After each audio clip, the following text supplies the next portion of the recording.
آج ہم ایسی خاتون کے بارے میں بات کرنے جا رہے ہیں جس کی ہمت کی داد دینی پڑے گی۔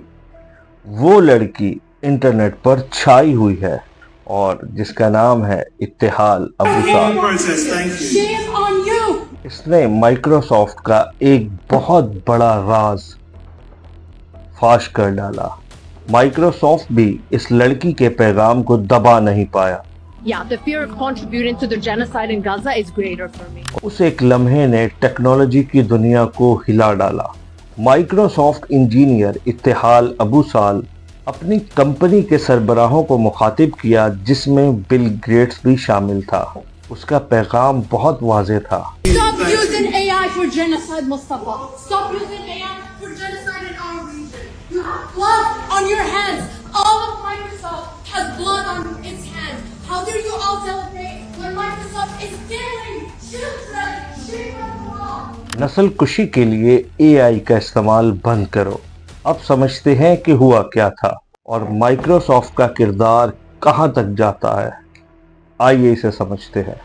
14 اپریل 2025 واشنگٹن۔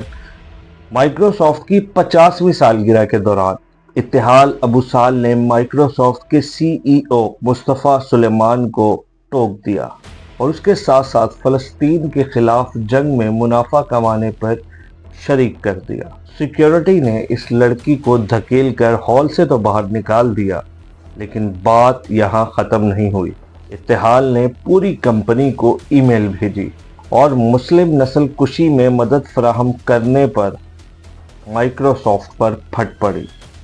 اس نے بتایا کہ مائکروسافٹ اور اس کی بنائی ہوئی اے آئی ٹیکنالوجی کا استعمال انٹیلیجنس کی مدد کرنے کے لیے بنایا۔ 7 اکتوبر کے بعد اس نے یہ ٹیکنالوجی 200 بار استعمال کی۔ اور اتنا ہی نہیں، مائکروسافٹ اسرائیل کے انتہائی اہم اور بڑے دفاعی پروجیکٹس کو سروس بھی دیتی ہے، جس میں اسرائیل کے ٹارگیٹس بھی شامل ہیں اور فلسطینی عوام کا ڈیٹا بھی۔ یعنی مائکروسافٹ کا اے آئی فلسطینی عوام کی جاسوسی، نگرانی، حتیٰ کہ ان کے قتل تک ہر چیز میں ملوث ہے۔ اس ٹارگیٹس میں عام آبادی، صحافی، ڈاکٹرز اور طبی عملہ شامل ہے۔ ابتہال اور کئی دوسرے رپورٹس کے مطابق مائکروسافٹ کا اسرائیلی ڈیفنس منسٹری کے ساتھ 133 ملین کا معاہدہ ہوا ہے۔ ابتہال کا لکھا ہوا کوڈ جو اس نے آسانیاں پیدا کرنے کے لیے بنایا تھا، اب مبینہ طور پر فون کالز کو ٹریس کرنے کے لیے استعمال ہو رہا ہے، جس سے اسرائیلی فوج حملے کے لیے نشانے تلاش کرتی ہے۔ ذرا سوچ کر دیکھیں کہ مائکروسافٹ اب صرف سافٹ ویئر نہیں بنا رہی ہے، بلکہ جنگ کو ایندھن فراہم کر رہی ہے اور اس سے منافع کما رہی ہے۔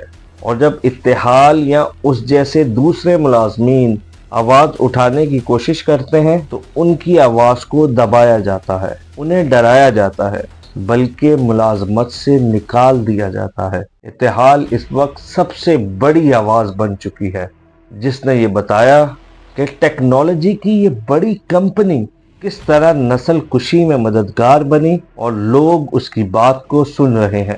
سوال یہ ہے، مائکروسافٹ کو اب ٹیکنالوجی کی دنیا میں کس طرح یاد کیا جائے گا؟ انقلاب لانے کی وجہ سے یاد کیا جائے گا یا مسلمانوں کی نسل کشی اور خون بہانے کی وجہ سے؟